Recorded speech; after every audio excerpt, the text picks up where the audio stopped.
గిద్యోను విశ్వాసం గలవాడా, విశ్వాసం లేనివాడా?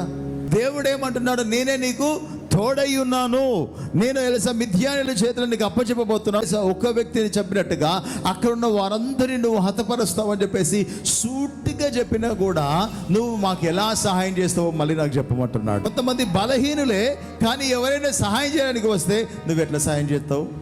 నేను చెట్ల బయటికి తీసుకొస్తావు, నిజంగా నన్ను బయటికి తీసుకొస్తావా, నాకు విజయం ఇస్తావా, నాకు తోడుగా ఉంటావని మనమే క్వశ్చన్ చేస్తాం. ఈ గిద్యోని పరిస్థితి కూడా అదే. దేవదూతనే పంపించి దేవుడే సహాయం చేయడానికి పంపిస్తే నువ్వు ఎట్లా ఎలీషా వీరి మీద విజయం మాకు ఇస్తావంటే దేవుడు చెప్పాడు, ఒక్క వ్యక్తిని చంపినట్టుగా చంపేస్తాను.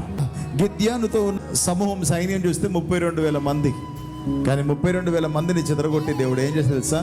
300 మందితో విజయాన్ని ఇచ్చాడు దేవుడు. 300తో సాధ్యమా? ఆ జనాన్ని ఓడించడం సాధ్యం కాదు.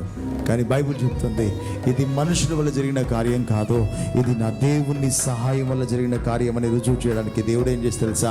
కొద్ది మందితోనే దేవుడు అద్భుతం చేస్తాడు. ఆ కొద్ది మందిలో నీవు ఉంటే ఈ రోజు నా దేవుడు చెప్తున్నాడు, నిన్ను శక్తివంతుడిగా దేవుడు మార్చాలని ఇష్టపడుతున్నాడు. నీవే ఒక శక్తివంతుడిగా మారాలి. అక్కడ 32,000 మంది ఉన్నను గానుగుల చాట దాక్కున్న ఈ గిద్యోను ఎందుకు దేవుడు పిలుస్తున్నాడు? పరాక్రమం గల బలాఢ్యుడా గిద్యోను అని ఎందుకు పిలుస్తున్నాడంటే ఆ గిద్యోను యొక్క బలము దేవుడికి తెలుసు గనక.